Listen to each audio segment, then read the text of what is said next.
what can I do for you? Hi, this is Miranda Cunningham. I would like to talk to the customer service.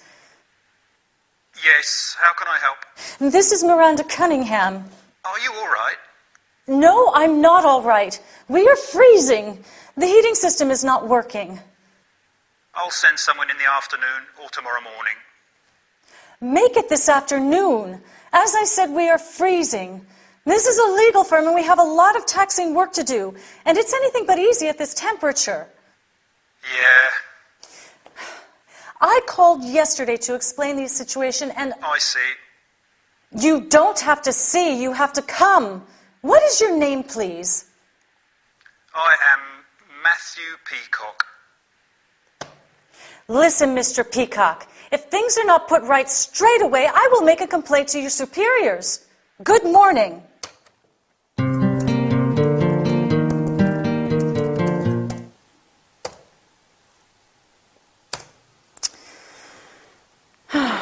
Let me give it another try.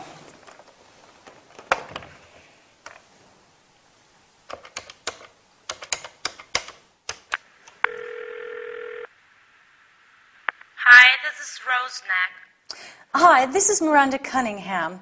Listen, we have had no heating since Monday. I called yesterday and today, but... I'm terribly sorry to hear that, Mrs. Cunningham. Tell me more about what happened so that I can solve your problem. Well, there's very little to say. The heating system is not working, and we tried to fix it, but to no avail. I understand. Let me apologize for the inconvenience. I'll send someone to settle the matter right away. You can't imagine how happy I am to hear that.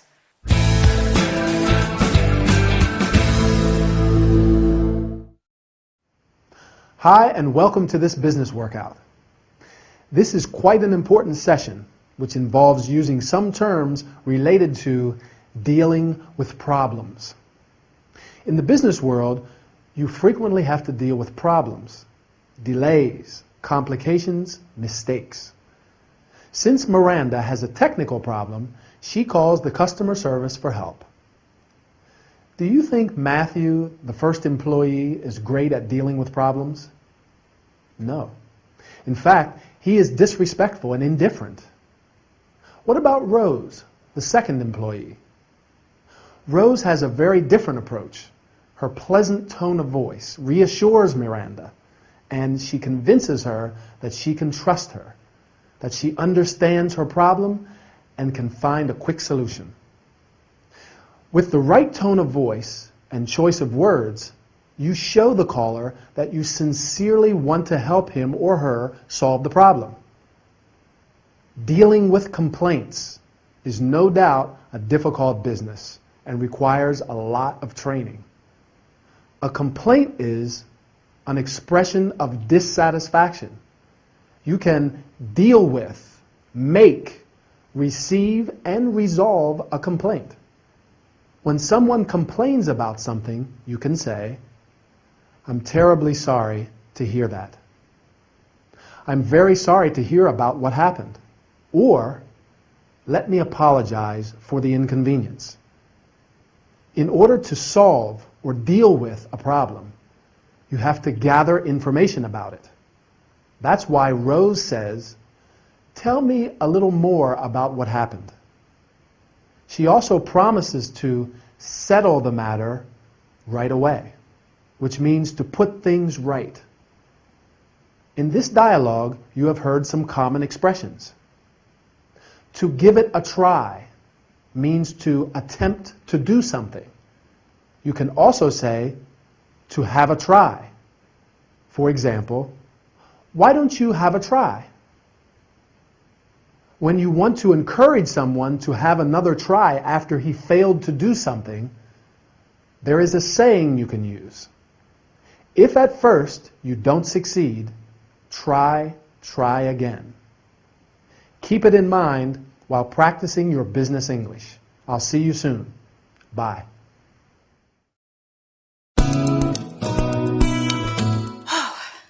First of all, I want to thank you both for helping me with tomorrow's presentation. It's going to be a difficult meeting, and I'm nervous about it. Okay, here it goes. Good morning, everyone. If we are all here, let's get started. Hello? Brittany? Okay. That's fine. Yeah, sure, we can go to dinner tonight. I'll pick you up at 7 sharp. Yes. So do I. Bye. Sorry, my sister. My cousin. Family matters. Where was I? I'd like to welcome you all. I would like to introduce Al from the Human Resources Office. And may I also introduce my personal assistant, Linda. I'm sorry I had to call this meeting at such a short notice. We are all here to discuss some urgent financial problems. The main objective of this meeting is to cut expenses. I'm sorry to have to say it, but it is time to tighten our belts. Now, did you all receive a copy of today's agenda? There are 4 items on the agenda. All of them deal with possible areas we have identified for potential cuts. If you don't mind, I think it's best if we take the points in order. Linda is going to take the minutes. Yeah, sure. Lunch break is at 12:30, and the meeting is going to finish at 4 p.m. Is that okay for everybody? Fine. Sure. Yes. Any questions before we start? Oh, sorry. One last thing. Please switch off your mobile phones. Thank you. Sure.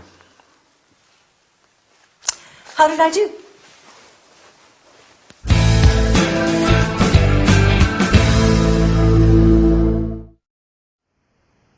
Hi, and welcome to this business session.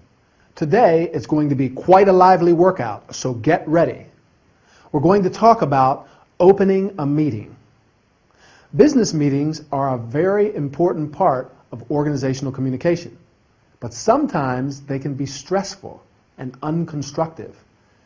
It is very important to conduct them with care. Do you think Miranda opened the meeting effectively? Does she create the right atmosphere? I think so, but let's have a closer look at how she starts the meeting. When opening the meeting, she says, "Good morning, everyone. If we are all here, let's get started." You can also say, "Let's start the meeting," or "Let's start." Then she welcomes and introduces the participants. There are many ways to welcome and introduce participants. I'd like to welcome you all.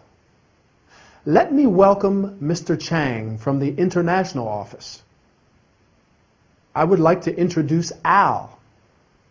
May I introduce Linda? Or, I don't think you know Mrs. Kempf. Miranda apologizes because she had to call the meeting at a short notice. To call a meeting means to arrange a meeting.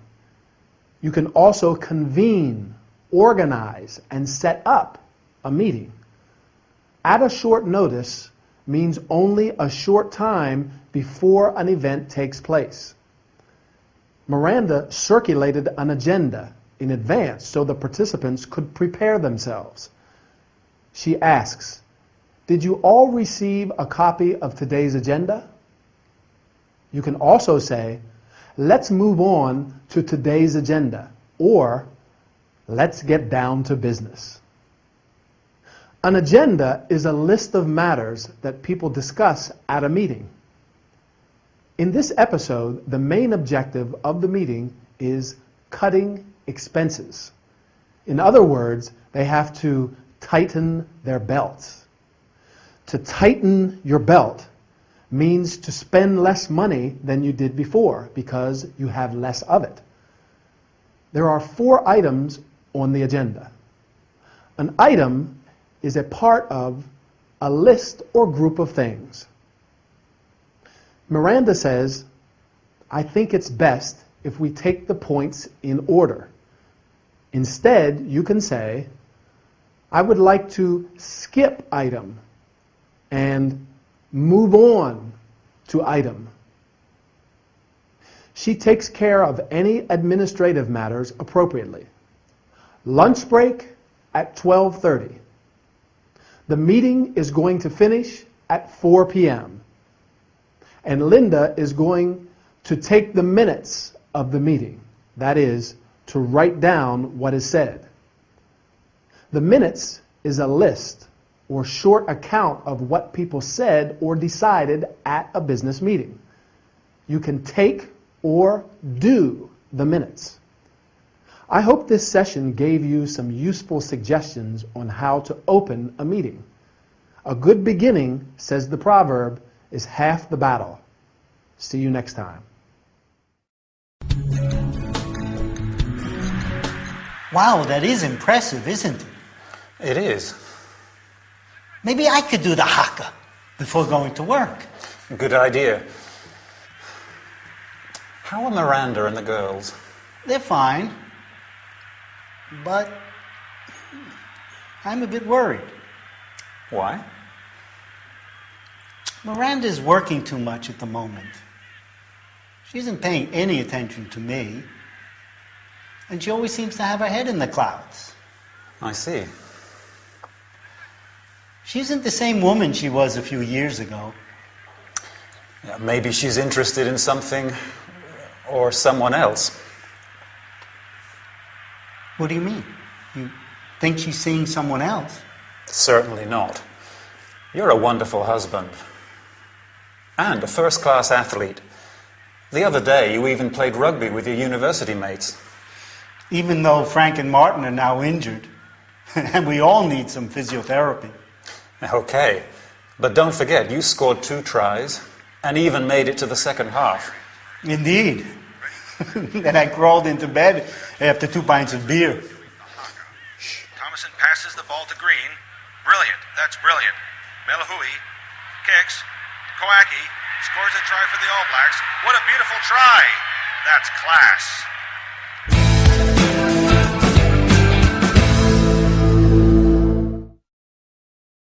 Hi, and welcome to this health and body care session. Today, we are going to talk about sports, rugby in particular. Rugby is an outdoor contact sport played by 2 teams of 15 players. The aim of the game is to score as many points as possible. The match Ray and Ed are watching is between 2 famous teams, the New Zealand All Blacks and the Barbarians, a kind of all-star team. But let's have a look at some common terms used in this game. The playing area is called the field. Before the match, the All Blacks do the haka. The haka is a traditional tribal war dance of the Maori people of New Zealand. Its aim is to encourage optimism in the performers and to terrify their opponents. The first and second half are the periods of time into which the game is divided. There is also a third half after the match when the players meet and have a drink together. The players are divided into 2 categories, forwards and backs. The forwards are the players who are in an attacking position, while the backs are the fast-running players who perform most of the ball handling. The forwards are the players who pack into scrums. A scrum is when a group of attacking players from each team come together with their heads down and arms joined and push against each other, trying to take control of the ball. Ray scored 2 tries. A try is when a player puts the ball on the ground behind the opposing team's goal line and scores points for the player's team. You can also score a goal and a point. The referee is responsible for ensuring that the rules of the game are respected. Ray says that some of the players were injured. and that they needed some physiotherapy.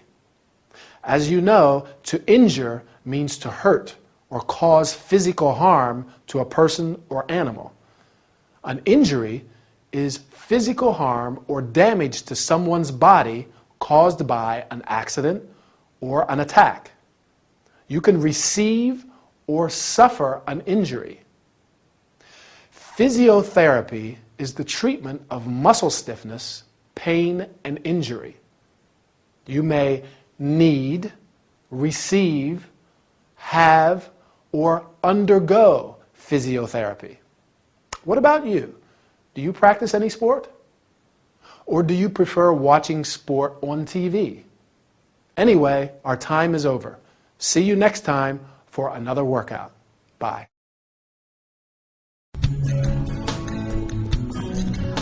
Ray, help me. I have a headache. No, I ache from head to foot. I'm running a temperature, and I feel dizzy. This is the worst day of my life. Come on, Miranda. You have the flu. I feel like I'm about to die. Did anybody in your family die from flu? No, but it could be the first one. The doctor gave you a prescription, didn't he? Did you buy the medicine at the chemist? Yes, here it is. Flu and body ache, pain reliever, fever reducer. Seems the right cure to me. I hope so. First, let's read the warnings and directions. You must not exceed the recommended dosage, and pay attention to the side effects. Sure.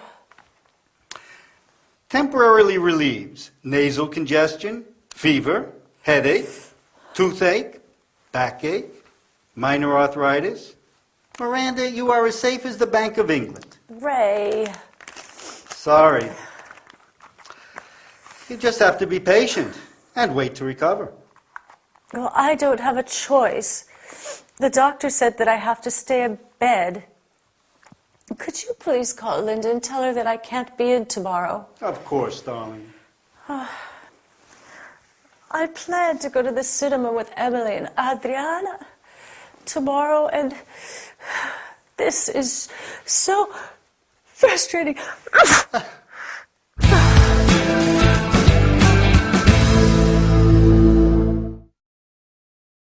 Hi, and welcome to this health and body care session. Today, we're going to learn about some common illnesses and how to cure them. Miranda is not feeling well. She has got the flu. That is an infectious illness, like a very bad cold, but which normally gives you a temperature.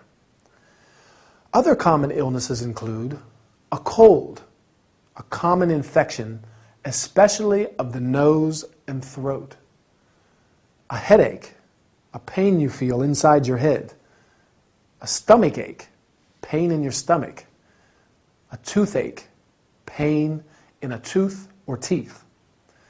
You may have, get, suffer from a cold, the flu, etc. When you have the flu, you also have or run a temperature. This means that your body has a higher temperature than normal. When you have the flu, you make an appointment with your family doctor or GP. He or she examines you, asks about your symptoms, and gives you a prescription for some medication or medicine. With your prescription, you go to the chemist's, drugstore, or also pharmacy in the U.S., a shop where you can buy medicine, makeup, and products used for personal hygiene. Every medicine contains warnings and directions, information about dangers and possible complications, and how and when to take it. When you take medication, you have to be careful not to exceed the recommended dosage. That is, not to take a larger dosage of medicine than indicated in the prescription. You must also pay attention to side effects. Side effects describe the unwanted effects of a medicine. Often, the doctor gives a sick note. A sick note is a sickness certificate from your family doctor. Miranda is a lawyer. She is self-employed, so she probably doesn't need it. But if you are an employee, you have to show a sickness certificate to your employer. Miranda simply has to be patient because, as Ray says, she is as safe as the Bank of England, which means that she has nothing to worry about. Patience is the best remedy for every trouble. So be patient, keep practicing the language, and we'll meet in the next training session. Bye.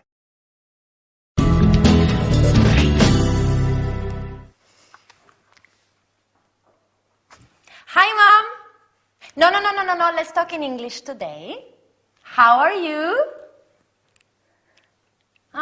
You're sitting in the backyard. What's the weather like? Yes, I can see. It's hot and sunny as usual. No, here it's raining. Yes, they have bad weather here all year long. Yesterday it was windy, the day before foggy, and last week we even had some snow too. Yes, Great Britain is a wonderful place, but the weather is awful, and above all, so unpredictable. And most of the time it's cold. But they're heavily clad even in summer. Well, almost. Yes, I really miss our sunny climate. Oh no, you can't imagine how I'd like to wear a nice summer dress, sandals, and no stockings. No, yes, I am happy here, very happy. The Frasers are really nice people. And last week I helped Miranda to prepare a Thanksgiving dinner. But to tell you the truth, I did most of the cooking.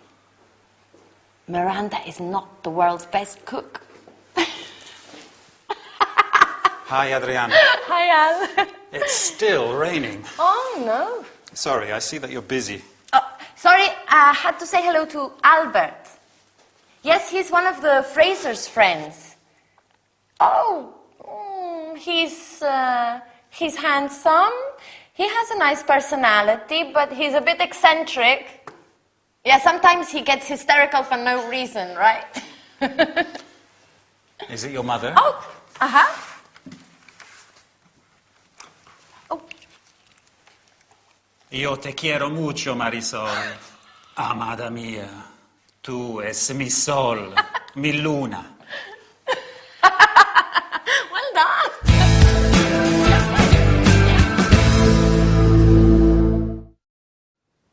Hi, and welcome everybody to this travel and entertainment session with me, Anthony.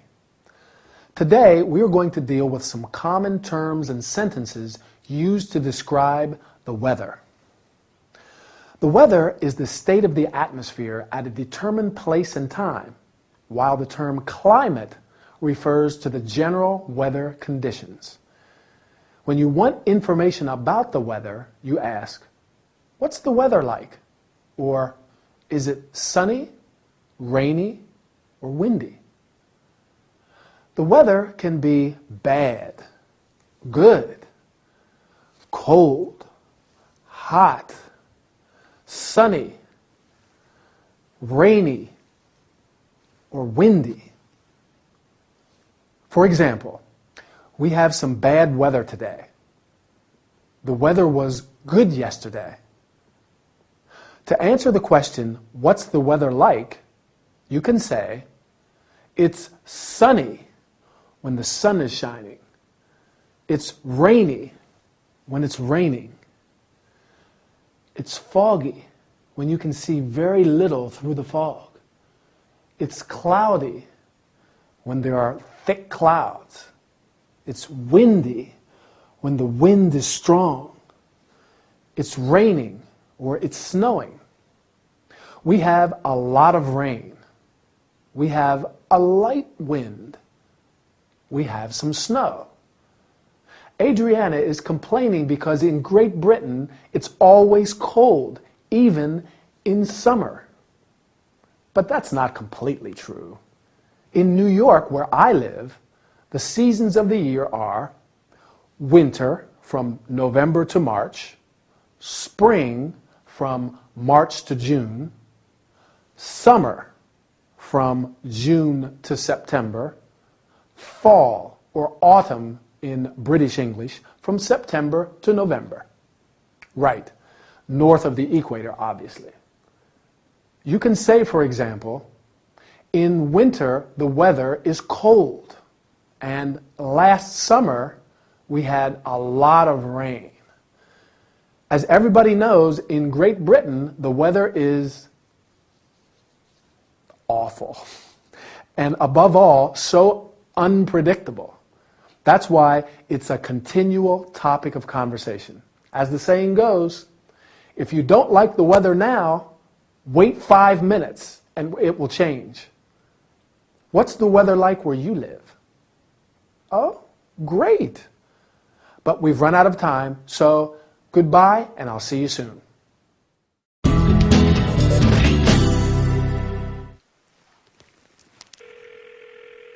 Queen Victoria Hotel, how can I help? This is Miss Fraser from London. I want to reserve a twin room from the 4th to the 6th of May, please. Let me check if we have a room available. I'm very sorry, madam. I'm afraid we are fully booked. Have you another hotel to recommend to me? Yes, I suggest the Royal Yacht. Do you want the phone number? Yes, please. It's 019-8320-3175. Thank you so much. Not at all, madam. I'm sorry I can't help you.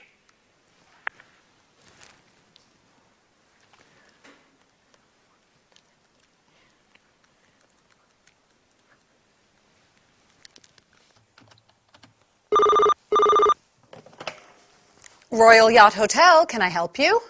Yes. I would like to know if you have a twin room available from the 4th to the 6th of May, please. Let me check. Yes, we do. How much is it per night? It's £158 per night. Has the room an en-suite bathroom? All rooms in the hotel are en suite. Is it possible to make a reservation right now?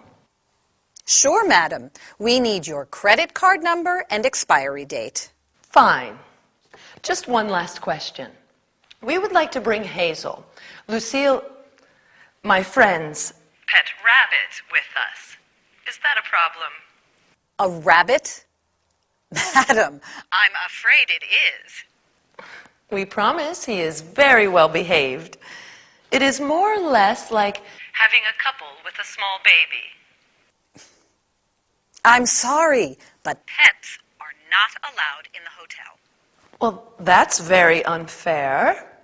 How is Hazel going to feel when Lucille has to tell him that he has to stay home?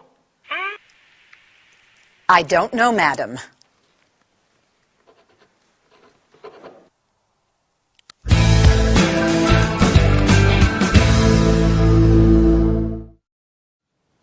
Hi, and welcome to this travel and entertainment session. Do you like traveling? Well, it's a good way to learn English, isn't it? So let's practice some language. Today we're going to talk about making a reservation. Emily is calling a hotel because she wants to reserve a room from the 4th to the 6th of May. You can also say, I want to book a room, or I would like to know if you have a room available. Emily wants to reserve a twin room, a room for two, with 2 single beds. A double room is also a room for 2, but with 1 double bed. Other types of rooms include single room, a room for 1 person, triple room, 1 room for 3 people with 3 single beds, or 1 double bed and 1 single bed. Suite, a set of connected rooms. Sometimes the hotel is fully booked. That means that there are no rooms available. In this case, you may ask the receptionist, "Have you another hotel to recommend?" If the hotel has a room available, you usually ask, "How much do you charge per night?" so that you know how much your stay in the hotel costs you. Emily asks, "Has the room an ensuite bathroom?" An ensuite bathroom means that the bedroom has a private bathroom only for the guests of that room. For example, "I'd like a room with an ensuite bathroom." In order to make a reservation, you have to give or send your credit card number and expiry date. The expiry date is the last date on which your credit card is valid. Sometimes you may want to bring your pet with you. A pet is a domestic animal kept as a companion. In some hotels, pets are not allowed. It is therefore necessary to ask before you go, "I would like to bring my cat, my dog, my rabbit with me. Is that a problem?" Or, "Am I allowed to bring my cat, my dog, my rabbit with me?" Unfortunately, Emily and Lucille are not allowed to bring Hazel, Lucille's rabbit, with them. I'm sure that all pet lovers sympathize with them and with the rabbit too. So, now you can book the hotel for your next vacation and do it in English. Okay? Keep practicing. Bye.